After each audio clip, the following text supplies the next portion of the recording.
우리는 여호수아서 말씀을 오후에 계속 묵상하면서 항상 가장 중요한 포인트는 우리가 잊지를 말아야 합니다. 모세의 시종으로 출발하였던 여호수아가 어떻게 그가 임종 무렵 여호와의 종이 되게 되었는가? 그리고 신명기에 반포된 모세의 율례가 여호수아서에 어떻게 그대로 행함으로 이루어지고 있는가? 그 행함은 첫째 믿음이요, 두 번째는 순종인데 여호수아서에서는 믿음을 믿음이라 추상적인 의미를 구체적으로 지켜 믿음을 강하고 담대하라로 표현하셨고, 그리고 순종을 지켜 행하는 것으로 여호수아서는 구체적으로 기록을 해놓고 있다라는 이 가장 중요한 부분을 항상 놓치지 말아야 합니다. 그러면서 한 사람 한 사람 무슨 기생 라합에 관한 이야기라든가 혹은 정탐꾼에 관한 이야기라든가 혹은 여호수아의 담대나 혹은 루벤 갓 므낫세 반지파가 요단강을 가장 먼저 밟고 지나가는 이 일이라든가 이스라엘 군대가 겁을 내지 아니하고 여리고성을 7바퀴를 도는 그런 담대함들이 무엇인가 하는 것을 우리는 보아야 할 것입니다. 우리는 지난주 라합은 어떤 여인인가, 그리고 그가 왜 목숨을 걸고 정탐꾼을 숨겨주게 되었는가에 대하여 말씀을 드리면서 여리고성 안에 라합은 담대하였다 말씀을 드렸습니다. 이제 과연 라합은 자기네 성인 여리고를 탐지하러 왔던 정탐꾼이 자기 집에서 유숙하게 되면서 라합은 수색꾼들을 따돌린 다음 정탐꾼을 숨겨주게 된 지붕 위로 올라갑니다. 그래서 오늘 본문에서는 8절에 이렇게 말합니다. 정탐꾼이 두 사람이죠. 두 사람이 눕기 전에 라합이 지붕에 올라가서 그들에게 이르러라고 말했습니다. 그러므로 이 말씀은 두 사람이 눕기 전에라는 말씀하셨으니까 정탐꾼이 잠들기 전에 그런 의미입니다. 그래서 라합이 두 사람이 잠들기 전에 지붕에 올라가서 그들에게 하고자 하는 말을 오늘 하게 됩니다. 그래서 오늘은 지붕에 올라간 라합이라 하는 제목으로 크게 두 가지로 말씀을 드리려고 합니다. 첫째는 라합이 왜 지붕에 올라갔는가? 두 사람이 눕기 전에, 잠자기 전에, 잠들기 전에 왜 올라갔느냐? 오늘 성경은 분명히 그 어떤 긴박함, 그리고 이 밤이 지나서는 안 된다, 이 밤을 놓쳐서는 안 된다 하는 것을 8절은 그 의미를 충분히 함의를 하고 있습니다. 라합이 지붕에 올라간 것을 두 사람이 눕기 전에 이렇게 말하고 있습니다. 그것은 충분히 라합의 어떤 간절함을, 그리고 라합의 어떤 간곡함, 긴박함을 충분히 우리는 이 글귀를 통하여 읽어낼 수가 있습니다. 그래서 라합이 지붕에 올라갔습니다. 우리는 누가복음 5장 19절에 중풍병자가 들것에 실리워서 예수님께 들어가고자 했으나 에워싸는 사람들이 많아서 길을 열지 못하므로 지붕에 올라간 사실을 압니다. 그리고 지붕의 기와를 뜯어서 들것을 예수님 앞에 달아 내려온 중풍병자가 지붕을 뚫고, 그리고 지붕에 올라가서 지붕을 뚫고 예수님 앞에 가고자 한 그 장면, 결이죠. 간절함이죠. 어떻게 해서든지 예수 앞에 가야 되겠다라는 그런 각오를 우리는 중풍병자의 스토리를 통하여 알게 됩니다. 우리는 거기에 대하여 중풍병자와 들것을 갖고 왔던 그의 친구들을 향하여 우리는 박수를 보내죠. 훌륭한 믿음이다. 예수님께 나아가기 위해서 어떤 장애물도 두려워하지 아니하고 최선을 다하여 주님 앞에 나아가는구나. 나를 간절히 사모하는 자가 나를 만날 것이다 하는 말씀대로 주님 앞에 나아가기 위하여 발버둥을 치는, 그래서 지붕 위에 올라가서 지붕을 뚫고 내려오는 이 중풍병자를 우리는 칭찬합니다. 그렇다면 오늘 두 사람이 눕기 전에 지붕 위에 올라간 이 라합의 행동도 충분히 칭찬을 받을 말씀입니다. 저는 말씀을 전하면서 저를 포함해서 우리 모두가 그냥 오늘 목사님 말씀하신 것처럼 명목상의 그리스도인들, 이름뿐인 그리스도인들, 자주 말씀드렸던 것처럼 이 모든 무기력한 오늘 한국교회 성도들의 모습이 어디서 나오느냐? 기도 안 하기 때문이래요. 모든 것은 기도로 통하는 거예요. 기도 안 하니까 무기력하게 되는 것입니다.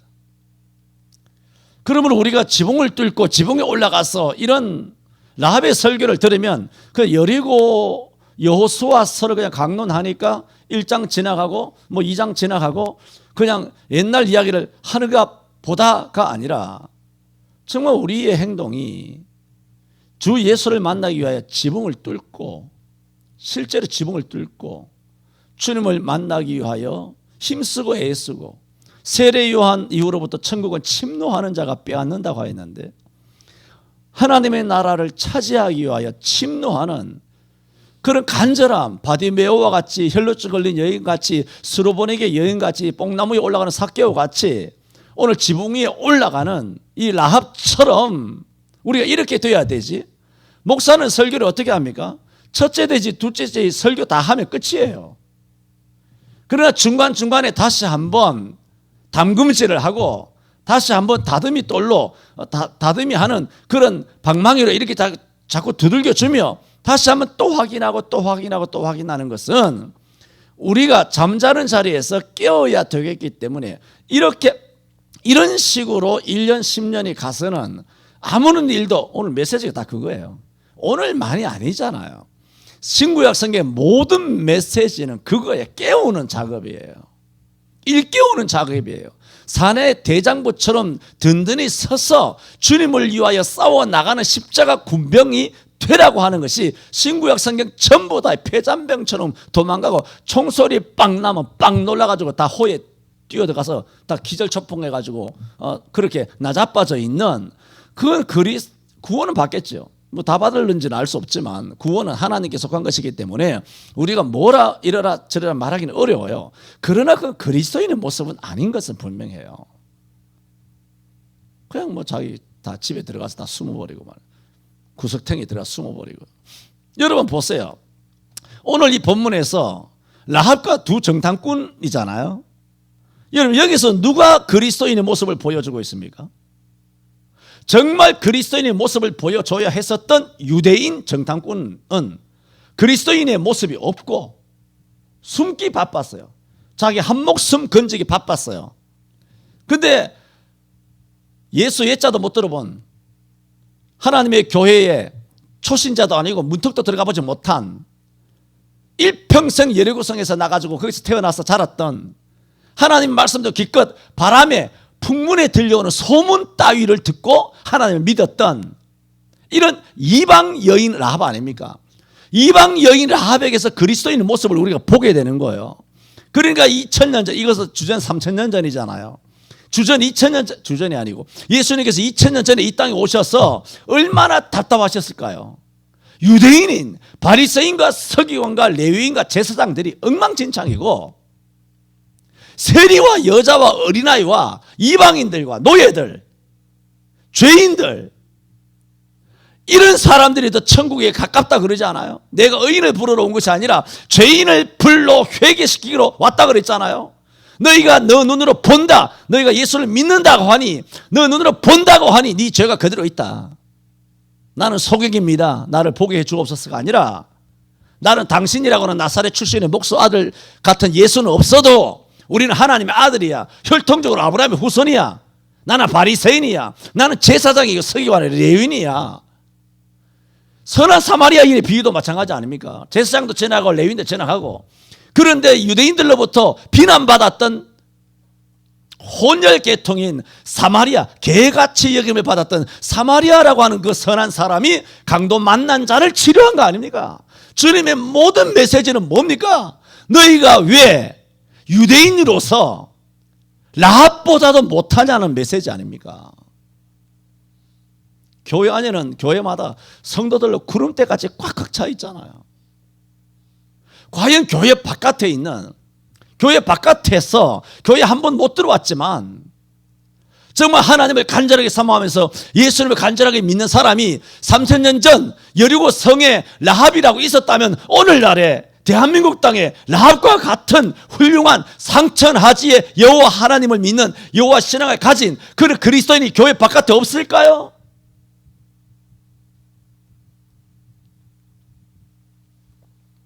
잠어죠.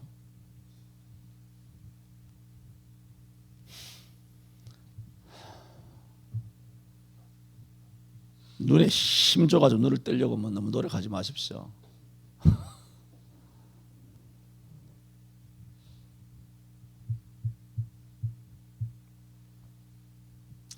라합은 정말 칭찬받을 이방 여인이에요. 그런데 이 여인이 이 밤이 지나면 떠나가게 될 정탐꾼인 줄 알잖아요. 그래서 줄로 달아 내려와서 코치에서 산에 3일 동안 숨어 있으라 해서 그들을 돌려보내게 되지만 이 밤이 마지막 밤이잖아. 이 밤이 지나가면 떠나가게 될, 다시는 만나지 못할지도 모를 정탐꾼들과 만나서 이야기하고 싶어 올라간 거예요. 지금 그 얘기하는 거예요. 오늘 두 가지인데 두 가지도 다 못할 수도 있어요. 보니까 분위기 보니까.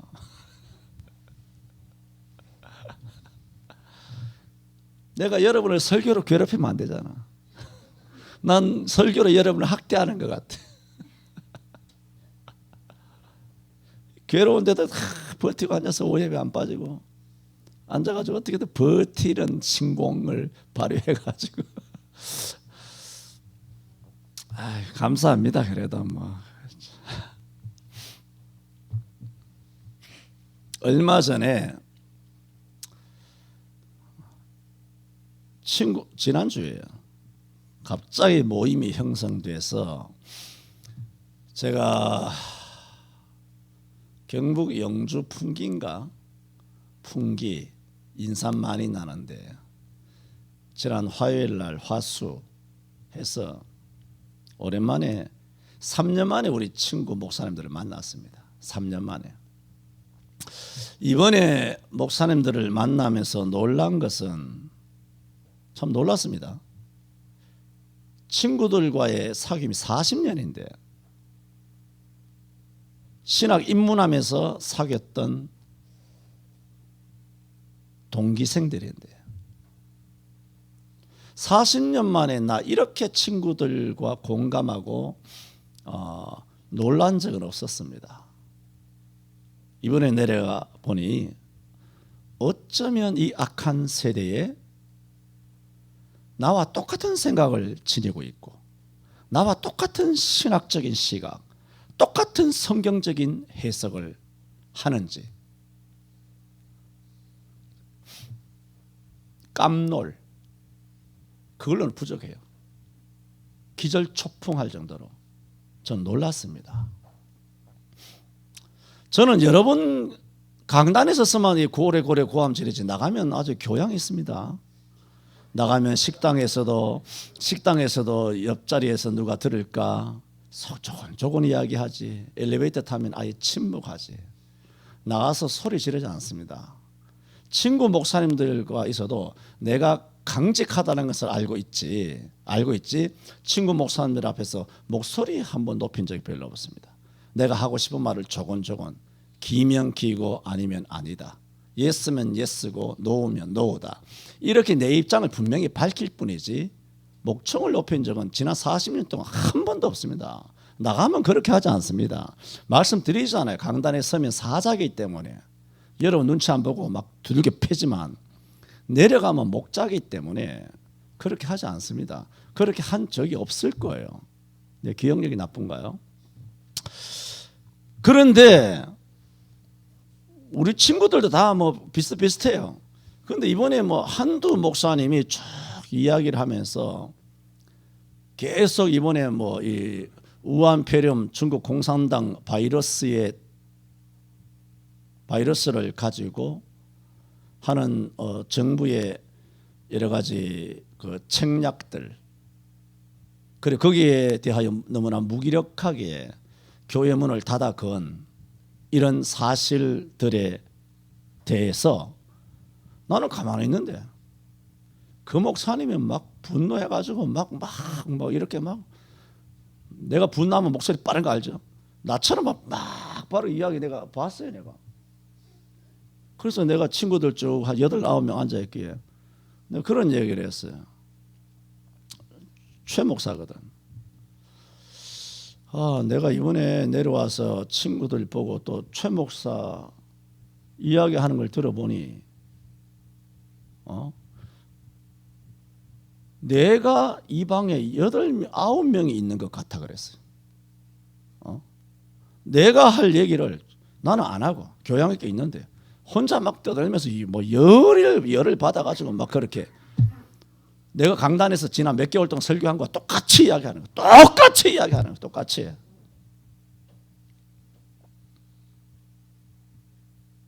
그래서 나는 저들을 보면서 나 모습이 그대로 보여서 사실은 놀랐습니다.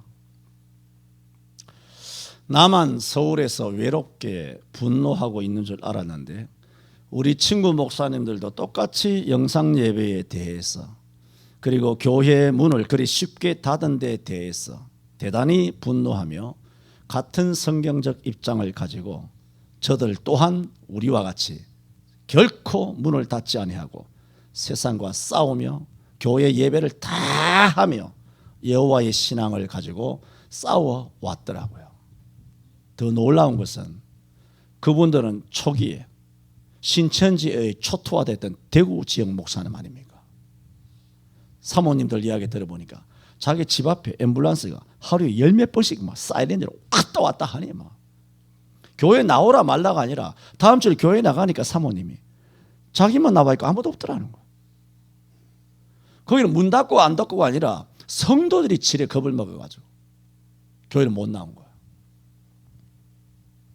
그래서 다 이렇게 해서 건사를 해서 이제 예배를 잘 하시게 되었습니다만 거기에 비하면 서울은 뭐 아무것도 아니죠.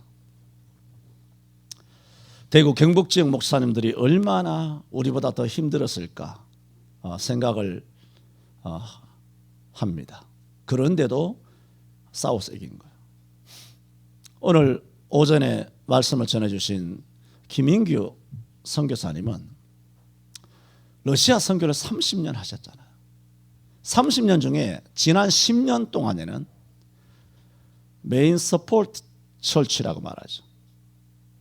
주 파송 교회가 없었어요. 최소한 $2,000를 줘야 되거든요. 그거 없었어요. 한 푼도 없었어요. 애들이 워낙 똑똑하거든요. 걔네들은 거의 천재급이에요. 얘네들이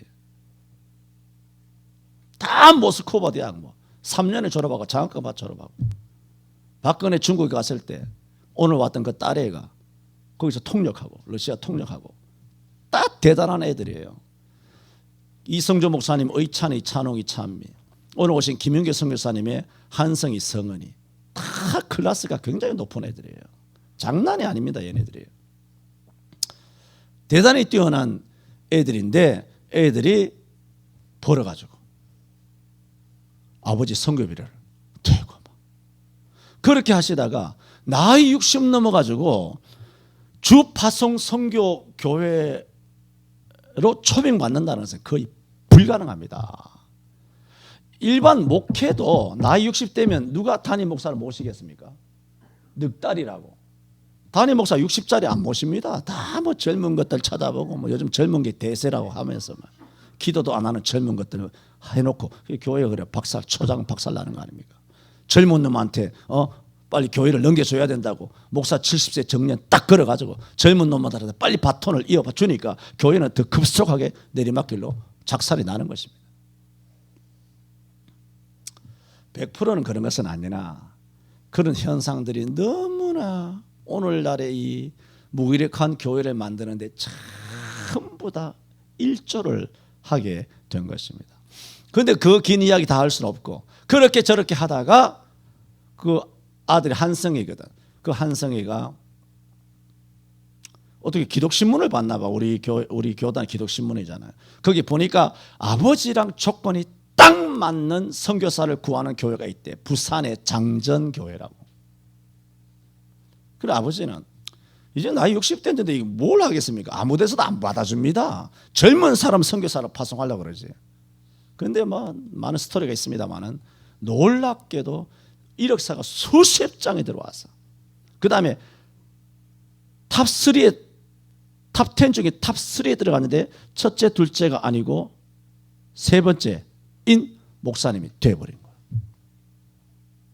그래서 이번에 들어오셔서 작년에 들어오셔서 부산 장정교회에서 그것이 되고 약 6, 7개월 동안 그 교회에서 성도들하고 같이 목회하시면서 신앙의 교제를 하고 설교하고 쭉 목회하시면서 신방 다니시면서 굉장히 친하시게 됐죠.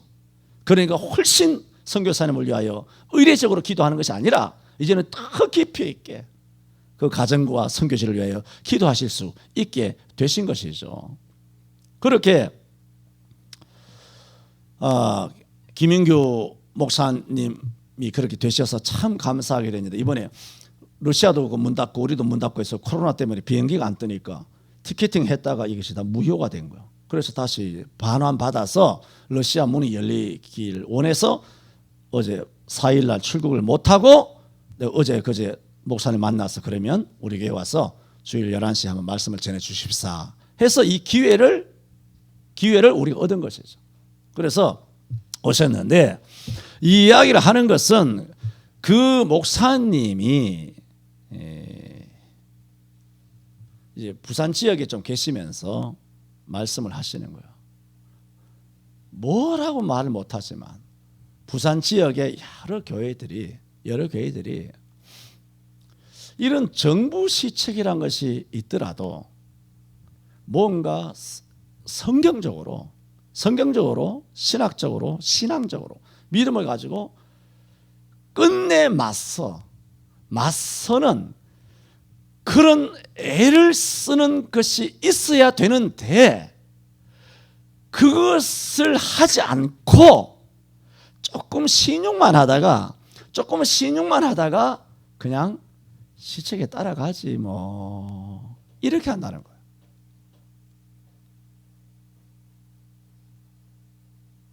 그래서 서울은 아예 문 닫아버렸고 그 영향을 받은 제2도시인 부산 뭐 타도시도 말할 거 없고 전국 교회가 그런 식으로 무기력하게 돼 버린 이런 상황에서 제가 얼마 전에 말씀을 드렸죠.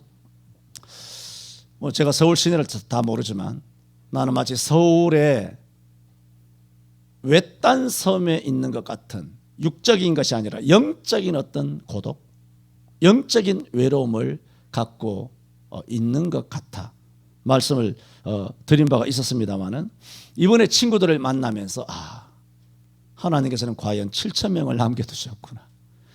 네 혼자가 아니구나. 네가 독불장군이 아니구나. 훌륭한 여기 뭐 사랑제일교회 뭐 정광훈 목사님 말할 것도 없고 제가 말씀드렸죠. 이 정부는 이 코로나라고 하는 것을 조커 카드로 갖고 있습니다.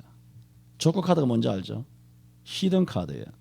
이거 딱 내면 판을 뒤집는 거예요. 조커 딱 들고 있으면.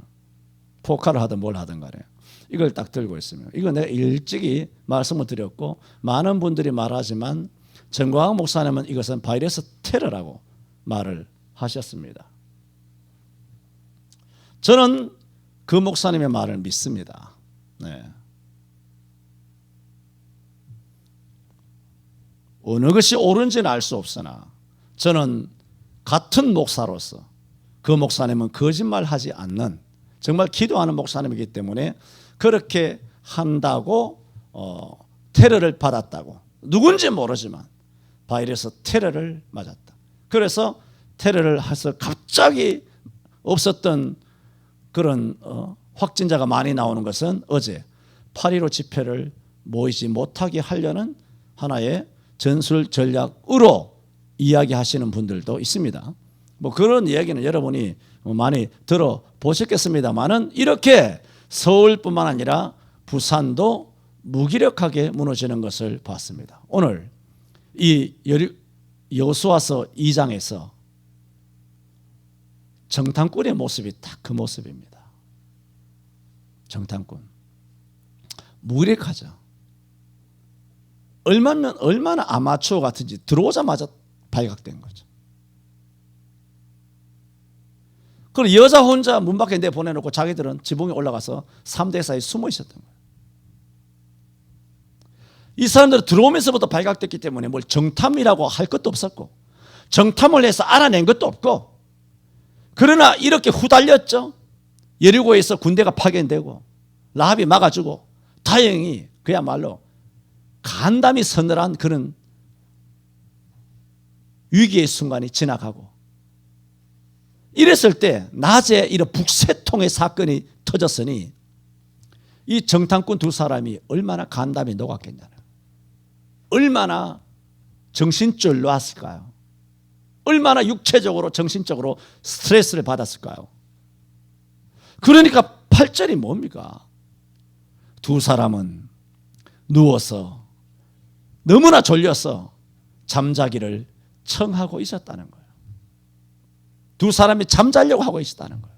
너무 피곤하니까. 그런데 라합은 뛰쳐올라간 것입니다. 왜? 저들에게 하고 싶은 말이 있었기 때문입니다.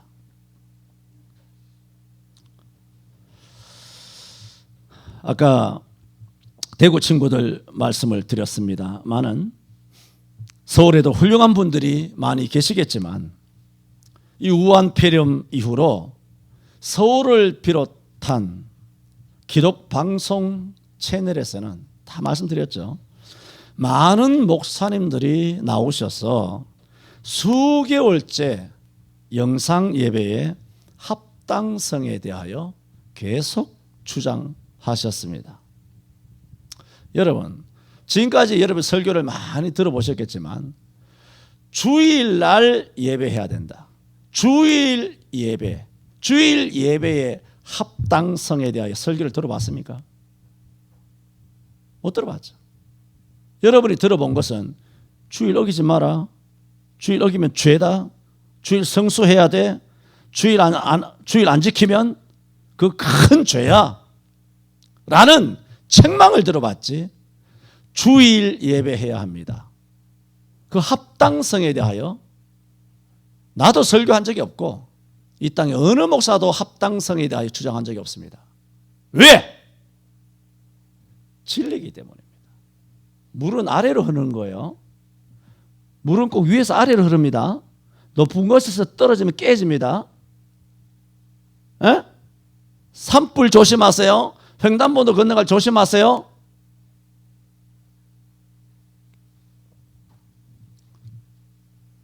이 진리이기 때문입니다.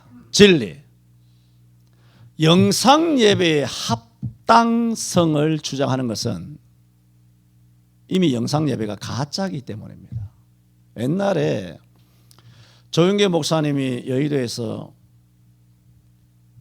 교인들 다 둘 데가 없어가지고 지교회 지성전 세우기 전에 뭐 아래쪽에 위쪽에 이 건물 저 건물에 카메라 걸어놓고 말이죠. 영상으로 이렇게 예배를 했지 않습니까? 이 건물 저 건물에. 그때 우리 교단뿐만 아니라 전국 교회가 그 비디오로 예배하게 한다고 2단이니 3단이니 조영기 목사 까는데 장로교 목사들이 다 앞장섰더랬어요. 이번에 뭐 내려가서 다 그런 얘기 다 했습니다만은. 그래 까놓고는 이제 와가지고 이제 와 장로교 목사들이 이제는 영상 예배도 예배다. 뭐 어쩔 수 없다. 어쩔 수 없는 상황이다. 그렇게 합당성을 주장합니다. 지금까지 한국교회는 135년간 반드시 교회에 와서 예배하는 것, 그것이 주일 성수라고 힘주어서 핏대 세워서 설교하던 목사님들이었습니다. 그런데 2020년 금년에 들어와서 갑자기 영상 예배는 잘못이 아니라고 우디르급 태세 전환을 한 것입니다. 얼마나 빠르게 번개처럼 태세를 전환해서 영상 예배도 예배다 뿐만 아닙니다. 제가 다 본 건 아니지 볼 시간도 없어요. 그냥 스케치 하듯이 딱딱딱 보는 건데 영상 예배가 잘못이라는 주장이 한간에 있는 걸 알 거 아닙니까? 목사님들이. 그러니까 기록TV나 여러 목사님들이 그 영상 예배는 예배가 아니다, 비성경적이다라는 말을 주장을 잠재우기 위해서 영상 예배로 주일 성수해도 된다며 성경 본문을 교묘하게 뽑아서 해석하고 성도들을 다 속여왔습니다.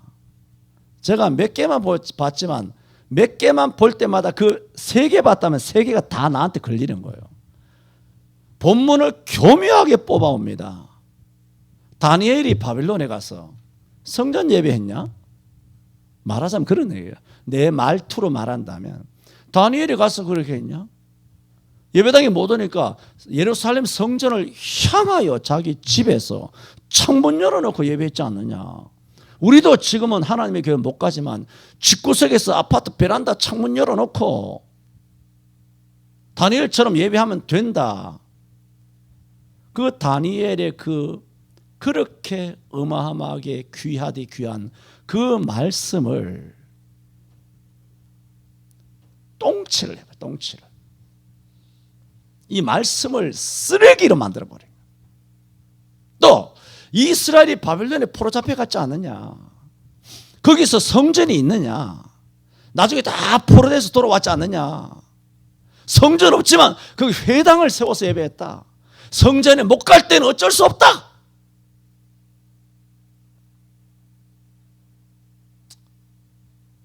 저들은 여호와를 위하여 설교를 하는 것이 아니라 자신들의 범죄를 감추기 위해서 설교를 하고 있음을 봤습니다.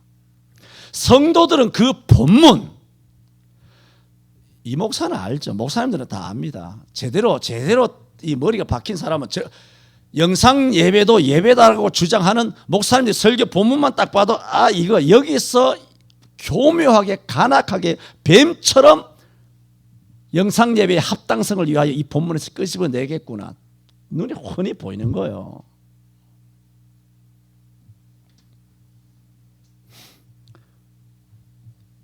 자신들의 범죄를 감추기 위해서 설교를 해요.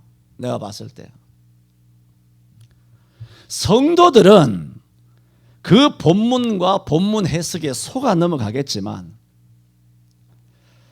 그 목사님들이 본문을 선택한 본문 자체가 내가 봤을 때는 사기입니다. 100%.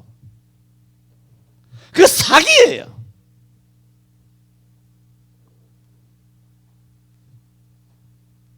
그리고 본문 해석도 보면 실소가 나옵니다. 실소. 참 죄송해요. 거기도 목사님인데 목사님 설교를 바라보면서 콧방귀 끼듯이 이렇게 하는 것도 내가 죄를 짓는 거잖아. 그런 아픔과 안타까움과 좀 그런 우려스러움은 있지만 참아지지 않는 실수가 나와요. 목사가 왜 저러지? 목사가 왜 저러지? 지금 뭐 손바닥으로 하늘을 가리는가? 왜 저런 장난을 치는가? 엉망이에요. 성경 해석 자체가 사기예요. 하지만 성도들은 순진하잖아요. 다 오래 믿은 성도들이잖아요. 한국 교회들 다 오래된 성도들이 이제는. 그래서 믿음 있는 성도들은 착하기 때문에 자기네 교회라고, 자기네 교회 담임 목사님이라고 그 말씀을 하나님 말씀이라고 믿고 그래 어쩔 수 없어 하면서 속아 넘어가겠지만 저는 그 성도들이 정말 불쌍합니다. 뭐 지옥 가는 건 아니지만 정말 불쌍한 거예요.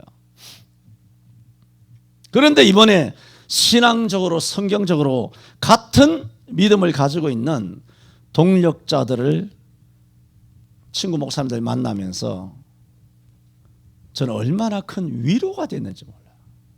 여러분은 목사가 아니잖아요. 여러분이 나보다 더 훌륭한 성전 주일 성수의 신학을 갖고 있더라도 여러분은 목사가 아니잖아요. 목사는 목사들하고 이 동의가 돼, 동질감이 형성이 될 때 위로가 와요. 하나님은 말할 것도 없고 뭔가 동력자를 만나야 되는데 동력자가 하나도 없는 거예요. 서울에 대구 경북 목사님이 없느냐? 계셔요. 하나같이 훌륭해요. 우리 친구들하고는 좀 다르더라고, 결이. 좀 어쩔 수 없다라는 이런 경향이 서울에 계시는 목사님들이 많더라고요. 그래 서울이 무서운 도시인 것 같아. 보따리 써갖고 대구로 내려가 버릴까. 제가 왜 이 말씀을 드리느냐. 라합은 두 사람이 눕기 전에 왜 지붕에 올라갔느냐는 걸 지금 그 이야기를 하는 거예요. 왜 올라갔을까? 여러분 라합 보세요. 내가 영적으로 그런 약간의 고독이 있었다면 라합은 얼마나 영적으로 고독했을까? 여리고에 예수 믿는 사람이 있습니까? 신앙에 대하여 입을 열고 대화할 사람이 있습니까? 오히려 자기의 신앙을 숨겨야만 했어요. 숨겨야만 했어요. 그런데 정탐꾼이 온 거예요. 보니까 좀 찌질하고 겁도 많고 정탐하다가 실패하고 아마추어 같고 그 피곤하다고 잠자리에 누우려고 하는 그 장면을 봤을 때 좀 어처구니 없기도 했겠지만 이 밤이 지나가면 내가 소문으로 들었던, 그래서 내가 마음에 확실히 믿는 상천하지의 여호와에 대한 신앙의 동질감을 통하여 인정받을 수 없고 그리고 동질감을 통하여 위로받을 수 없으니 이 밤을 놓쳐서는 안 되겠다 하면서 올라가서 유대인인 여호와를 믿는 택함받은 백성 정탐꾼들을 통하여서 영적인 힘과 영적인 위로와 영적인 격려와 영적인 기쁨을 정말 갖기를 원한 정말 갈증이 굉장히 심했을 거예요. 이 밤이 지나가면 영적인 동력자를 만날 수 없다.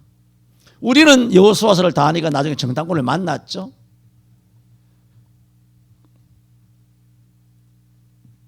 기생 라합이 마태복음 1장에 보면 살룸인가요? 남편이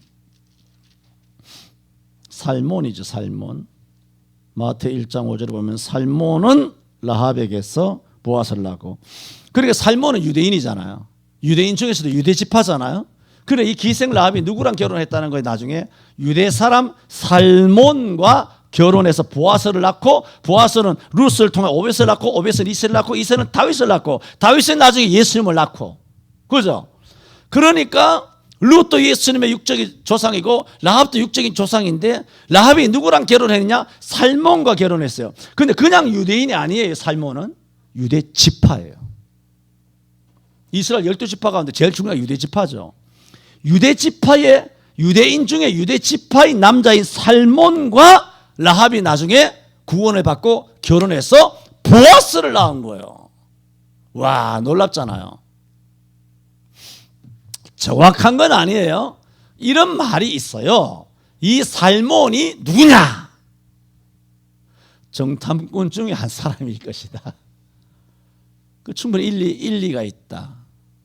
만약에 정탐꾼 중에 한 사람이라면 이 하나님의 놀라운 섭리를 보세요.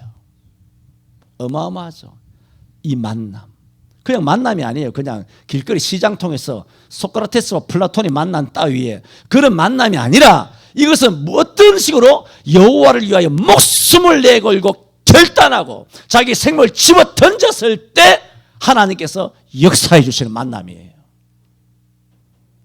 주를 위하여 모든 것을 포기하고 여호와 신앙을 위하여 직장이고 생명이고 거침없이 내팽개치고 여호와만을 의지했을 때, 하나님만을 바라봤을 때 하나님께서 하게 하신 만남. 이 라합은 그냥 예수 믿고 구원받은 것은 굉장히 중요하지만 여리고 성에서 죽지 않고 건짐을 육신적으로 건짐을 받았다는 것은 아무것도 아니에요. 육적으로 그가 여리고 성 사람 중에서 가족과 함께 유일하게 죽지 않고 생명을 건졌다는 것은 아무것도 아니에요. 그 예수님이 조상이 됐다는 거예요. 이거는 거짓말 같은 진짜예요.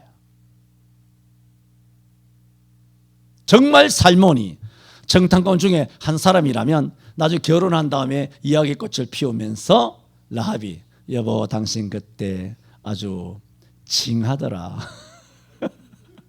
쫓겨 들어와서 물에 빠진 생쥐처럼 그런 거 내가 살려준 거 알지?